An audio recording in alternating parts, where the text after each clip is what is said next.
पिछली वीडियो में हमने इफेक्टिव एटॉमिक नंबर निकालना सीखा था ऑर्गेनोमेटेलिक कंपाउंड के लिए। तो उसमें हमने ये 5 कंपाउंड लिखे थे। इसमें आपको बताना था कि कौन सा EN रूल को फॉलो करता है, ओबे करता है और कौन सा नहीं करता। तो ये सेकंड और थर्ड नंबर पे जो कंपाउंड है ये EN रूल को ओबे नहीं करते, बाकी जो ये तीनों कंपाउंड है वो EN रूल को ओबे करते हैं। ये आपने अपने आंसर मैच करके देख लेना। नेक्स्ट अब हम करेंगे इसमें नोमेनक्लेचर ऑफ ऑर्गेनोमेटेलिक कंपाउंड। तो नोमेनक्लेचर ऑफ ऑर्गेनोमेटेलिक कंपाउंड करने से पहले अब आपने कोऑर्डिनेशन केमिस्ट्री जो पढ़ी होगी उसमें कोऑर्डिनेशन कंपाउंड की नोमेनक्लेचर पढ़ा होगा उसका। तो जो कोऑर्डिनेशन कंपाउंड का नोमेनक्लेचर आपने पढ़ा था, जो रूल उसमें फॉलो होते थे, तो वही रूल इसमें फॉलो होंगे। कुछ मॉडिफिकेशन होंगी क्योंकि इसमें कॉम्प्लेक्सिटी है लिगेंड्स की। जैसे ये लिगेंड्स थे पाई अलाइल, ये इनकी हेप्टिसिटी के बेस पर जो है, तो कुछ मॉडिफिकेशन होगी इनके रूल में। जनरली हम क्या देखते थे कोऑर्डिनेशन कंपाउंड में, यहाँ पे एक कैटायन होता था, कोई कैटायन, और फिर कोऑर्डिनेशन स्फीयर में मेटल और उसके साथ कुछ लिगेंड होते थे। मान लेते हैं n नंबर ऑफ लिगेंड्स। फिर यहाँ पे होता था काउंटर आयन, जो कि ये सेंट्रल मेटल एटम पे जो चार्ज होता था उसे बैलेंस करता था। तो हम कैसे नेमिंग करते थे इसकी, एक बार मैं आपको रिकॉल करवा देती हूँ। तो सबसे पहले हम लिखते थे कैटायन, यहाँ पे कैटायन, जो भी कैटायन होगा उसकी नेमिंग कैटायन लिखेंगे। और उसके बाद हम लिखते थे लिगेंड, सेंट्रल मेटल एटम के साथ जितने भी लिगेंड अटैच हैं वो लिखते थे। जैसे 2 है तो डाई, 3 है तो ट्राई, ऐसे करके अलग अलग जितने भी लिगेंड्स हैं वो लिखते थे। और यहाँ पे हम क्या करते थे, जो ये कोऑर्डिनेशन स्फीयर के अंदर जो पार्ट है इसे हम एज ए वन वर्ड लिखते थे। मीन्स कोई भी जो है गैप नहीं छोड़ते थे इसमें, और यहाँ पे हम गैप छोड़ सकते थे। तो यहाँ पे किसी भी लिगेंड का नाम हो गया, और फिर उसके बाद हम लिखते थे मेटल का नाम बिना स्पेस छोटे और स्मॉल लेटर में। फिर उसके बाद हम लिखते थे सेंट्रल मेटल एटम पे चार्ज कितना है, या फिर कहीं इसकी ऑक्सीडेशन स्टेट कितनी है, वो रोमन नंबर में लिखते थे हम। जैसे कि मान लेते हैं अगर 2 हैं तो ऐसे रोमन नंबर में ब्रैकेट में लिखते थे। फिर हम काउंटर आयन लिखते थे। काउंटर आयन के साथ हम अगर 2 हैं तो ऐसे डाई, ट्राई, टेट्रा ये वर्ड यूज़ नहीं करते थे, क्योंकि वो अंडरस्टूड हो जाता है कि जितना चार्ज यहाँ पे है उससे बैलेंस करने के लिए आया होगा। तो यहाँ पे काउंटर आयन को लिखते थे, काउंटर आयन। और क्या चीज़ें थी इसमें, मेटल देखिए, अगर आपका कोऑर्डिनेशन स्फीयर जो है वो एनायनिक है। अब ये देखिए एनायनिक कैसे होगा, अगर यहाँ पे कैटायन है, सपोज करो ये कोई कोऑर्डिनेशन स्फीयर है, ये एनायनिक है। अब यहाँ पे कैटायन लगा दिया, कोई कैटायन लगा दिया, मान लेते हैं पोटाशियम लगा दिया, तो इसने इसको बैलेंस कर दिया। अब यहाँ से ये चार्ज हटा सकते हैं। तो अगर ऐसे कोई एनायनिक स्फीयर दिखे आपको, तो उस केस में हम मेटल के साथ क्या लगाते थे, पीछे 8 वर्ड का यूज़ करते थे। 8 जैसे प्लेटिनियम है Pt, तो इसे कैसे लिखते थे, प्लेटिनेट। और अगर ये कोऑर्डिनेशन स्फीयर न्यूट्रल है या फिर पॉजिटिवली चार्ज है, तो उसके लिए हम कोई स्पेशल एंडिंग नहीं करेंगे, सिंपल प्लेटिनियम ही लिखेंगे। और क्या क्या चीज़ थी इसमें, जैसे लिगेंड की बात करें, लिगेंड अगर नेगेटिवली चार्ज थे तो हम उसके पीछे ओ वर्ड का एज ए सफिक्स यूज़ करते थे। जैसे क्लोरो, फ्लोरो, साइनाइड के लिए साइनो, तो ऐसे ओ वर्ड का यूज़ करते थे, ओ लेटर का यूज़ करते थे। नेक्स्ट, अगर लिगेंड जो है वो पॉजिटिवली चार्ज है तो उसके लिए हम क्या यूज़ करते थे, उसके लिए हम ये सफिक्स यूज़ करते थे। जैसे नाइट्रोनियम, नाइट्रोसोनियम का भी, तो ये पॉजिटिवली चार्ज के लिए यूज़ करते थे। और जो न्यूट्रल लिगेंड है उसे हम एज इट इज़, उसके लिए कोई स्पेशल नेमिंग नहीं है। तो ये था कि हम कोऑर्डिनेशन कंपाउंड में कैसे नेमिंग करते थे। फिर अगर पहले से ही लिगेंड में डाई, ट्राई ये वर्ड यूज हो गए हैं तो उसके लिए हम क्या यूज़ करते थे उनसे पहले, फिर डाई ट्राई को यूज़ ना करके मल्टीपल प्रीफिक्स जैसे बिस, टेट्राकिस, पेंटाकिस ये वर्ड यूज़ करते थे, टेट्राकिस, पेंटाकिस। अब हम नोमेनक्लेचर देखते हैं ऑर्गेनोमेटेलिक कंपाउंड का। तो ऑर्गेनोमेटेलिक कंपाउंड अगर सिंपल से सिंपलेस्ट लिगेंड के साथ जो बॉन्ड बना रखा है उन्होंने, उनके पास जो लिगेंड है वो बहुत सिंपल है, जैसे अल्काइल और अराइल ग्रुप हैं, तो उसकी नेमिंग कैसे होगी, पहले हम लिगेंड को लिखेंगे, अल्काइल और अराइल पार्ट जो भी है। जैसे इसमें क्या है, मिथाइल है पहले, तो पहले मिथाइल को लिखेंगे, मिथाइल लिथियम, तो ऐसे लिखेंगे। ये सिंपलेस्ट है, यहाँ पे कोई कोऑर्डिनेशन स्फीयर नहीं है। आगे हम कॉम्प्लेक्स एग्जाम्पल भी देखेंगे। अब नेक्स्ट देखिए, यहाँ पे ये क्या है, डाईइथाइल, तो डाईइथाइल, और फिर मेटल कौन सा है यहाँ पे, जिंक। और नेक्स्ट देखिए, अब ये फिनाइल ग्रुप है, तो फिनाइल एराइल ग्रुप हो गया ये। और मेटल क्या है इसके साथ, मैग्नीशियम। अब देखिए इसके साथ एक और लिगेंड अटैच है जो कि है क्लोराइड, तो इसके बाद हम यहाँ पे लिखेंगे क्लोराइड। ऐसे यहीं से स्टार्ट करेंगे, वैसे लिखते चले जाएंगे। नेक्स्ट देखिए यहाँ पे क्या है, इथाइल ग्रुप है, तो इथाइल, फिर यहाँ पे क्या है ये मैग्नीशियम, ये स्मॉल लेटर में, फिर ये ब्रोमाइड। देखिए इसमें कोई गैप का भी ध्यान रखना है, इतना कि गैप नहीं छोड़ना। अगर आगे कोऑर्डिनेशन स्फीयर वाले देखेंगे तो उनमें हम देखेंगे कि मेटल और लिगेंड के बीच में जो है हमें स्पेस नहीं छोड़ना होता। तो ये तो थे सिंपलेस्ट। अब हम कोऑर्डिनेशन स्फीयर वाले देखते हैं। अब ये कुछ ऑर्गेनोमेटेलिक कंपाउंड लिख दिए मैंने, अब इसकी नेमिंग करनी है आपको। इसमें जैसे न्यूट्रल लिगेंड है इथाइलिन का कार्बोनिल, तो न्यूट्रल लिगेंड को आपको पता है हम एज इट इज़ लिखते हैं, उसके लिए कोई सफिक्स यूज़ नहीं करते। और अगर ऐसे कोऑर्डिनेशन स्फीयर में अगर आपको दे रखे हो तो आप ऑटोमेटिकली अल्काइल और जो अराइल ग्रुप है, अल्काइल और जो अराइल ग्रुप है, अल्काइल ग्रुप जैसे CH3, aryl group C6H5, phenyl और बेंजाइल। अल्काइल ग्रुप क्या होता है, जैसे CH4 है, ये मीथेन है, तो अगर इसे एक हाइड्रोजन रिमूव कर दें CH3, तो ये अब क्या बनेगा, मिथाइल। तो ऐसे होता है। अल्केन में से हम उसकी एक वैलेंसी को रिमूव कर दें, एक हाइड्रोजन को, तो हो गया अल्काइल ग्रुप। ये आपको ऑलरेडी पता होगा, फिर भी अगर कोई कंफ्यूज है तो उसे ध्यान रख लें। तो ये अल्काइल और अराइल ग्रुप को जो हम नेमिंग करेंगे, तो ऑक्सीडेशन स्टेट जब हम निकालेंगे तो हम मान के चलेंगे कि ये एनाइनिक फॉर्म में है। अब हो सकता है वो उस कंपाउंड में सच में एनाइन की तरह बिहेव कर रहे हो, या फिर ये भी हो सकता है कि वो एनाइन की तरह उस कंपाउंड में बिहेव कर ही ना रहे हो। पर हम जब भी ऑक्सीडेशन स्टेट निकाल के देखेंगे सेंट्रल मेटल एटम के ऊपर, तो इन्हें एनाइन मान के चलेंगे, मीन्स यहाँ पे -1 चार्ज मान के चलेंगे इनके ऊपर। देखते हैं इनकी नेमिंग करके। अब इसमें सबसे पहले देखिए हमें क्या लिखना होता था, कैटाइनिक पार्ट। तो कैटाइन कौन सा है इसमें, पोटाशियम, तो हम पोटाशियम लिखेंगे। उसके बाद हम यहाँ पे थोड़ा स्पेस छोड़ सकते हैं, तो थोड़ा स्पेस छोड़ देंगे। अब हम देखेंगे कि लिगेंड कौन कौन से हैं इसमें। लिगेंड इसमें है ट्राइक्लोरो, और उसके बाद है इथाइलिन। अब पहले कौन सा लिखें, ट्राइक्लोरो लिखें या इथाइलिन लिखें। तो अब देखिए ट्राइक्लोरो में पहले क्या आता है, C अल्फ़ाबेट आता है, और इथीन में जो आता है वो E आता है। तो अल्फ़ाबेटिकली ऑर्डर में C पहले आता है, तो पहले क्या लिखेंगे हम यहाँ पे, ट्राइक्लोरो, तो ट्राइक्लोरो लिखेंगे हम यहाँ पे। उसके बाद इथीन,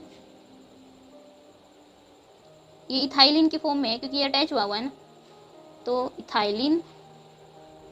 फिर हम लिखेंगे सेंट्रल मेटल एटम, तो ये एनाइनिक स्फीयर है, कैटायन ने इसे बैलेंस कर रखा है इसके ऊपर का चार्ज, तो इसके बाद 8 आपको पता है सफिक्स लगाएंगे, तो प्लेटिनेट। उसके बाद हम क्या लिखते हैं, oxidation state, central metal atom के ऊपर चार्ज कितना है। तो यहाँ पे देखिए क्लोरीन के ऊपर माइनस होता है, इथाइलिन न्यूट्रल लिगेंड है तो कोई चार्ज नहीं, 0, और पोटाशियम का 1 है तो +1, फिर X -3, तो प्लस माइनस माइनस यहाँ पे -2 आ गया, तो उस साइड X की उस साइड जाके +2। यहाँ पे प्लस माइनस का तो कोई चक्कर ही नहीं है क्योंकि आपने तो रोमन में लिखना है, तो 2 चार्ज आया तो यहाँ पे ऐसे रोमन में लिख देंगे। तो अब आपको ये समझ में आ गया होगा। अब थोड़ा जल्दी जल्दी करते हैं। नेक्स्ट है देखिए पोटाशियम है, काउंटर आयन की भी और यहाँ पे भी जो कैटायन है उसकी हमें ये नंबरिंग फिक्स करने की ज़रूरत नहीं होती, डाई ट्राई पेंटा ये लिखने की ज़रूरत नहीं होती क्योंकि वो चार्ज से अपने आप ही पता चल जाता है। तो हम यहाँ पे पोटाशियम लिखेंगे, पोटाशियम। नेक्स्ट इसमें कार्बोनिल ग्रुप है और यहाँ पे साइनाइड है, तो कार्बोनिल, फिर पेंटा साइनो, फिर सेंट्रल मेटल एटम फेरेट, और फिर ऑक्सीडेशन स्टेट कितनी आ जाएगी यहाँ पे -5 + 3, तो ऑक्सीडेशन स्टेट आ जाएगी इसकी ऐसे 2।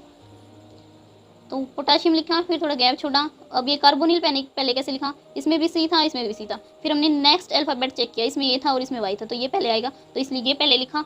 और फिर बिना गैप छोड़े नेक्स्ट लिगेंड का नाम लिखा, पेंटा। साइनो क्यों लिखा, क्योंकि ये नेगेटिवली चार्ज लिगेंड है जिसके लिए हम सफिक्स यूज़ करते हैं ओ। फिर जो ये एनायनिक स्फीयर है तो इसलिए 8 लगाया यहाँ पे, फेरेट। और ये ऑक्सीडेशन स्टेट चार्ज कितना है यहाँ पे आपको पता होगा कैसे निकली है ये, -5 था और +3 था, प्लस माइनस माइनस, तो माइनस के 2 आ जाएंगे, 2 साइड हो जाके प्लस के 2 हो जाएंगे। नेक्स्ट देखिए, इसमें भी पोटासियम ही दे रखा है कैटायन, तो पोटासियम। फिर यहाँ पे लिगेंड क्या है, अब ये आपको पता है एनायनिक फॉर्म में मानना है अल्काइल ग्रुप को। और यहाँ पे मिथाइल दे रखा है, मिथाइल कितने हैं 4, तो उसके लिए टेट्रा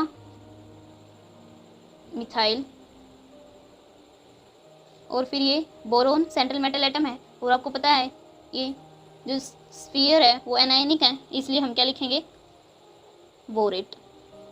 और अब इस पर चार्ज कैसे निकालेंगे, तो एनायनिक मानना है तो -1 मानना है इस पर, तो -4 और यहाँ पे +1, तो प्लस माइनस माइनस, तो कितना आ गया यहाँ पे 3।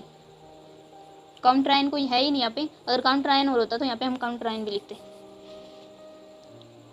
नेक्स्ट में भी जो है लिगेंड क्या है, पोटाशियम, और फिर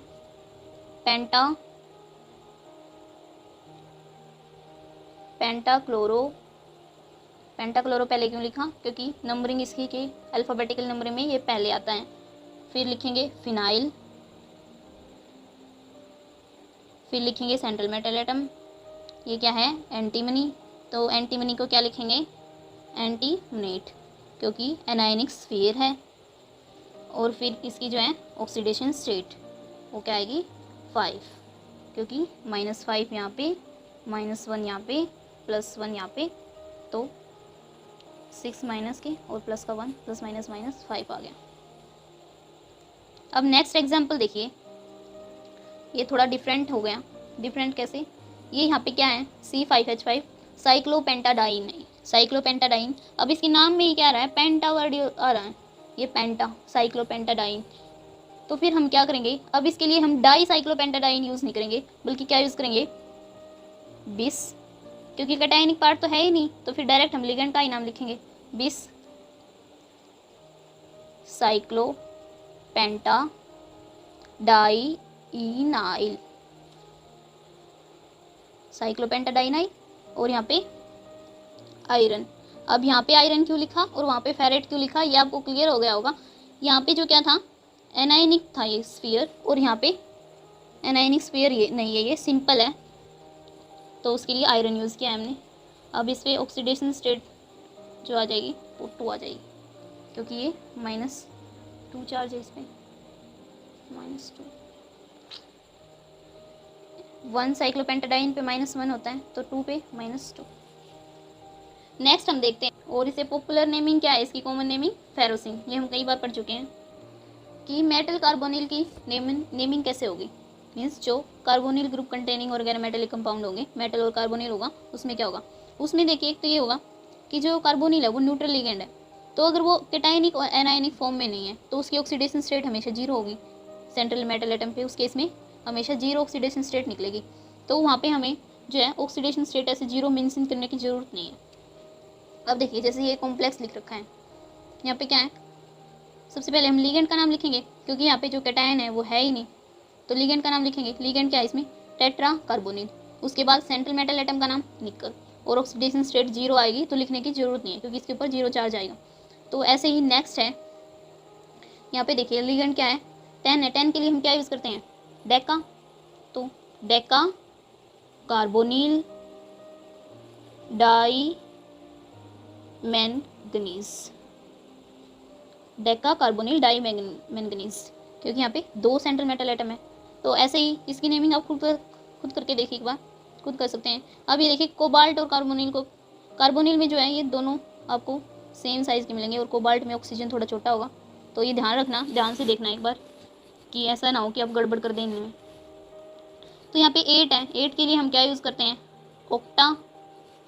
अब कार्बोनिल, ऑक्टा कार्बोनिल, फिर यहाँ पे क्या है ये, कोबाल्ट, तो डाई कोबाल्ट, और चार्ज कोई नहीं आएगा तो जीरो ऑक्सीडेशन स्टेट लिखने की ज़रूरत नहीं है।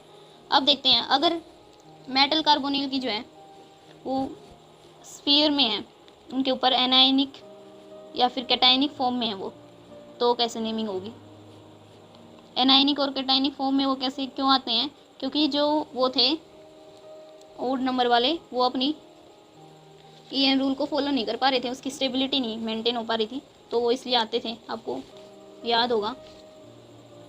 अब देखिए इसमें लिगेंड 6 हैं, तो हेक्सा, और कौन सा लिगेंड है, कार्बोनिल, और फिर सेंट्रल मेटल एटम क्या है इसमें, वेनेडियम है, क्योंकि फिर नेगेटिवली चार्ज स्फीयर है तो हम 8 का यूज़ करेंगे इसके बाद, तो वेनेडेट ऐसे लिखा जाएगा। और अब चार्ज 1 है तो ऐसे इसके बाद ऐसे लिखेंगे। तो नेक्स्ट एग्जांपल देखते हैं इसी का। कोबाल्ट है ये, और फिर कार्बोनिल, 4 अटैच हैं इसके साथ, और ये भी एनायनिक स्फीयर है। अब इसे देखिए कैसे लिखेंगे, टेट्रा कार्बोनिल, टेट्रा कार्बोनिल, और ये क्या है, कोबाल्ट, तो कोबाल्टेट, क्योंकि नेगेटिवली चार्ज स्फीयर है इसके पास, और यहाँ पे -1 चार्ज आएगा इसके ऊपर, तो ऐसे रिप्रेजेंट कर देंगे। अब ये तो थे सिंपली जो मेटल कार्बोनिल के जो कंपाउंड थे। अब हम देखते हैं जैसे कि कुछ कंपाउंड ऐसे होंगे जिसमें जो है मेटल कार्बोनिल में जो है कार्बोनिल ग्रुप जो है वो लिगेंड की तरह बिहेव करेगा। मीन्स 2 मेटल होंगे, इनके साथ कोई लिगेंड अटैच है, और यहाँ पे कुछ लिगेंड होंगे कार्बोनिल लिगेंड जो कि ब्रिज का काम करेंगे। तो ऐसे कंपाउंड की नेमिंग कैसे करते हैं, तो सबसे पहले एग्जांपल लेते हैं हम यहाँ पे कार्बोनिल, कोबाल्ट, फिर से कार्बोनिल के 2 ग्रुप, और फिर कोबाल्ट, और फिर कार्बोनिल 3। तो इसमें आपको दिखाई दे रहा होगा कि ये ऐसे ही फॉर्म है कुछ, ये मेटल है उसके साथ ये लिगेंड है, ये मेटल है उसके साथ ये लिगेंड है, कोबाल्ट है और ट्राई कार्बोनिल इसके साथ लिगेंड है, कोबाल्ट ट्राई कार्बोनिल इसके साथ लिगेंड, और बीच में ये जो कार्बोनिल है डाई कार्बोनिल, ये कैसे बिहेव करें, ब्रिज की तरह बिहेव करें। अब इनकी नेमिंग कैसे करेंगे हम, तो जो ब्रिज लिगेंड की तरह बिहेव कर रहे हैं उनके पहले हम प्रीफिक्स यूज़ करेंगे। वो प्रीफिक्स क्या होगा, म्यू, ये म्यू प्रीफिक्स यूज़ करेंगे हम। तो देखते हैं सारे लिगेंड जो है वो कार्बोनिल है, तो कौन से लिगेंड को प्रेफरेंस देंगे हम, तो ब्रिज लिगेंड को जो है हम प्रेफरेंस देते हैं। तो ये ब्रिज लिगेंड 2 हैं, तो यहाँ पे लिखेंगे हम डाई, और अभी मैंने बताया किससे पहले म्यू का यूज़ करते हैं हम हाइफन लगा के, तो ये म्यू, फिर से हाइफन लगाएंगे हम, तो ये क्या है, इसका नाम लिखेंगे फिर कार्बोनिल। नेक्स्ट हम लिखेंगे ये दोनों पार्ट। अब ये दोनों पार्ट कैसे लिखेंगे, ये क्या है, ट्राई कार्बोनिल कोबाल्ट, ये भी ट्राई कार्बोनिल कोबाल्ट, तो इन दोनों को हम साथ में लिखेंगे। पर क्योंकि ट्राई वर्ड इसमें पहले ही यूज़ हो रहा है तो हम यहाँ पे ये डाई ट्राई ऐसे यूज़ नहीं कर सकते, उसकी बजाय हम क्या यूज़ करेंगे, यहाँ पे 2 के लिए बिस वर्ड का यूज़ करेंगे, तो बिस, फिर लिखेंगे ट्राई कार्बोनिल कोबाल्ट। तो ब्रीजिंग टाइप के 2 एग्जांपल और करते हैं, फिर नेक्स्ट करेंगे मेटल वाले। तो इसमें ब्रीजिंग का काम ये 3 कार्बोनिल कर रहे हैं, तो इसके लिए हम क्या लिखेंगे, ट्राई लिखेंगे, और क्योंकि ये ब्रीजिंग का काम कर रहे हैं तो इसके लिए म्यू लगाएंगे, और फिर कार्बोनिल इनकी नेमिंग है। फिर अब देखिए ये क्या है, ट्राई कार्बोनिल आयरन, ये भी ट्राई कार्बोनिल आयरन, तो ये 2 ग्रुप हैं, तो ट्राई पहले यूज हो चुका है तो इसलिए बिस ट्राई कार्बोनिल आयरन, तो ट्राई कार्बोनिल आयरन ये साथ में आएगा, गैप नहीं छोड़ना है यहाँ पे। तो क्योंकि इस पर चार्ज कोई होता ही नहीं है, सारे न्यूट्रल लिगेंड है, तो ऑक्सीडेशन स्टेट लिखने की जरूरत नहीं, और आयरन हमने क्या लिखा है क्योंकि ये न्यूट्रल स्फीयर है। नेक्स्ट एग्जांपल है इसका, इसमें देखिए इसमें सिंपल एक कार्बोनिल ब्रीजिंग की तरह बिहेव कर रहा है, तो हम डायरेक्ट म्यू लगाएंगे, म्यू कार्बोनिल। उसके बाद ये दो हैं, दो ऐसे सेम ग्रुप हैं, टेट्रा कार्बोनिल ओस्मियम, ये भी टेट्रा कार्बोनिल ओस्मियम। तो 20 लगा के 20 स्मॉल लेटर में यूज़ करेंगे हम, टेट्रा कार्बोनिल ओस्मियम। तो ऐसे इनकी नेमिंग हो जाएगी। अब हम नेक्स्ट देखते हैं मेटल कार्बोनिल में ही जो है, जिनमें मेटल और मेटल के बीच में बॉन्डिंग हो और यहाँ पे इनके साथ लिगेंड अटैच हो। तो ये कैसे हो सकते हैं? ये सिमेट्रिकल भी हो सकते हैं, एसिमेट्रिकल भी हो सकते हैं। सिमेट्रिकल कैसे? यहाँ पे भी सेम मेटल और लिगेंड अटैच है और यहाँ पे भी सेम मेटल और लिगेंड अटैच है, तो उन्हें कहेंगे सिमेट्रिकल। अगर डिफरेंट अटैच है तो उन्हें कहेंगे एसिमेट्रिकल। तो एग्जाम्पल देखते हैं इसके लिए भी।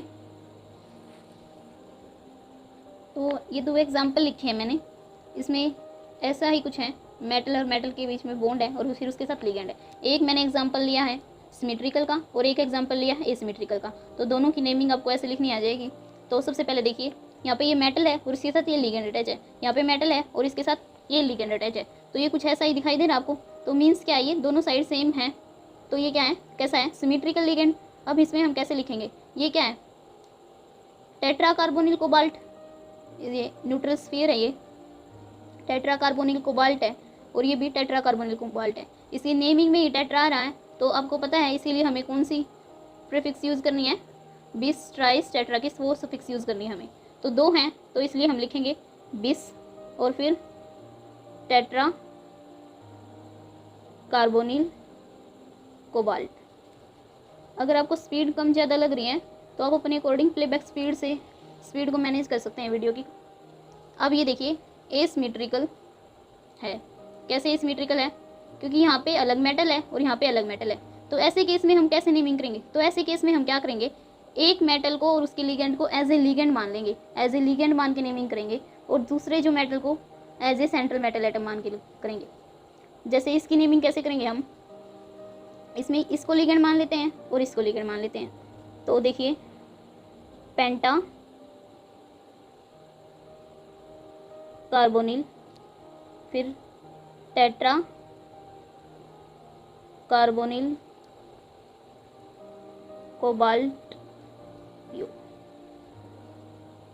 तो ऐसे नेमिंग करेंगे, इसको भी एज ए लिगेंड मान लिया, इसको भी एज ए लिगेंड मान लिया, ऐसे ऐसे कोबाल्ट यू ऐसे लिखेंगे। अगर मरकरी है तो मरकरियो आईओ ऐसे लगा के पीछे लिखेंगे हम।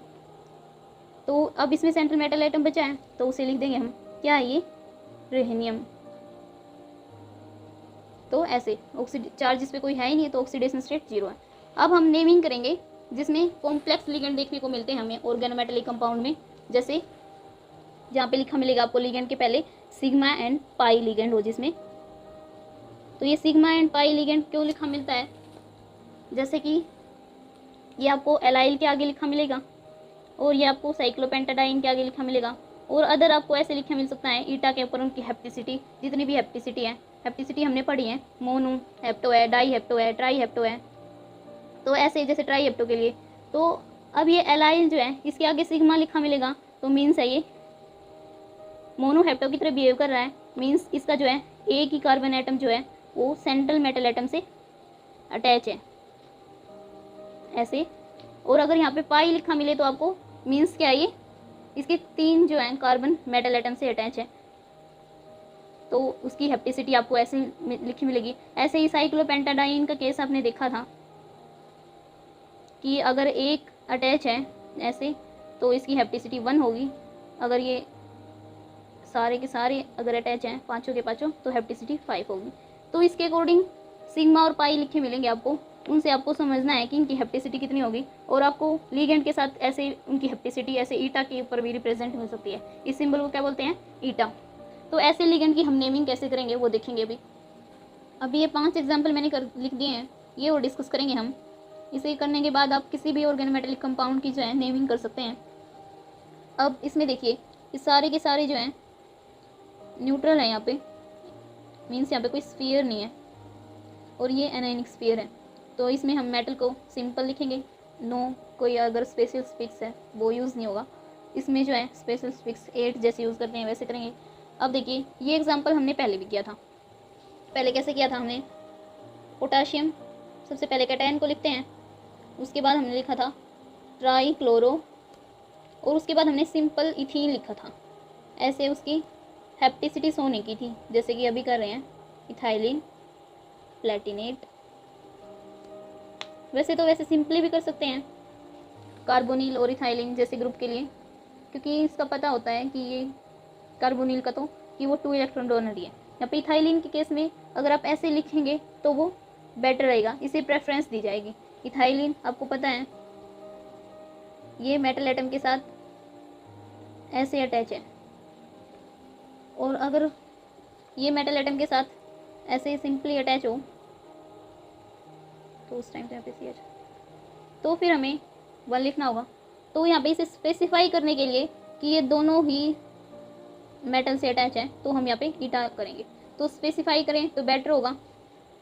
तो नेक्स्ट ऐसे ही एग्जांपल देखते हैं। नेक्स्ट एग्जांपल क्या है, इसमें देखिए साइक्लोपेंटाडाइन है, 2 साइक्लोपेंटाडाइन है, तो आपको तब पता है साइक्लोपेंटाडाइन पहले ही आ गया है इसमें, तो हम यहाँ पे डाई ट्राई ये यूज़ ना करके 20 यूज़ करेंगे। कैटाइन इसमें है ही नहीं, तो यहीं से स्टार्टिंग करेंगे पहले लिगेंड की नेमिंग। अब इसकी हैप्टिसिटी यहाँ पे दे नहीं रखी है, जैसे इसकी भी हैप्टिसिटी यहाँ पे दे नहीं रखी थी, मीन्स यहाँ पे ना ही सिग्मा लगा रखा था और ना ही पाई लगा रखा था, जिससे कि हम पहचान करें कि वो सिंगल से अटैच है या फिर अपने पाई इलेक्ट्रॉन को कंट्रीब्यूट करके उनके एटम को भी अटैच कर रहा है अपने साथ। तो उस केस में क्या होगा, हम उसकी मैक्सिमम हैप्टिसिटी मान के चलेंगे। जैसे कि इथाइलिन की जो मैक्सिमम हैप्टिसिटी है वो 2 ही हो सकती है। अब साइक्लोपेंटाडाइन की मैक्सिमम हैप्टिसिटी कितनी हो सकती है, 5। तो उस केस में यहाँ पे पाई लिखा होना चाहिए था, और अगर मिनिमम हैप्टिसिटी की बात करें तो 1।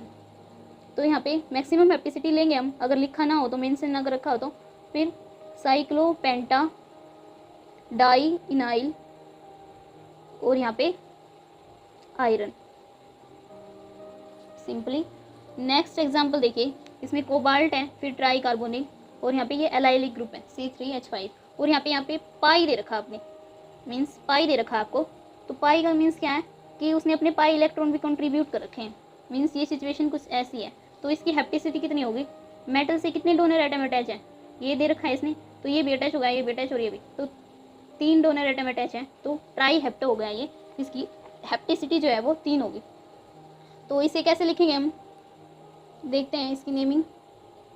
तो हम पहले ईटा और उसके ऊपर 3 रिप्रेजेंट करेंगे। अलाइल पहले क्यों आया है आपको पता ही चल गया होगा अब तक, तो अल्फ़ाबेटिकली ऑर्डर के अकॉर्डिंग लिखना है हमें, इसलिए अलाइल पहले लिखा है। उसके बाद ट्राई कार्बोनिल, और सेंट्रल मेटल एटम क्या अटैच है इससे, कोबाल्ट। तो ये इसकी नेमिंग थी। अब नेक्स्ट देखिए, इसमें ये जो है ये मिथाइल और सिलाइल, मिथाइल सिलाइल बोलेंगे इसे, और यहाँ पे सेम ऐसे ही लिख रखा है साइक्लोपेंटाडाइन, पर यहाँ पे देखिए दे रखा है यहाँ पे पाई, मीन्स ये पाई इलेक्ट्रॉन भी कंट्रीब्यूट कर रहा है, तो पाँचों के पाँचों एटम जो है वो मेटल से अटैच हैं, तो इसकी हैप्टिसिटी 5 लिखेंगे हम। फिर यहाँ पे ट्राई कार्बोनिल, और सेंट्रल मेटल एटम इसमें क्या है, टंगस्टन, तो इसकी नेमिंग हो जाएगी।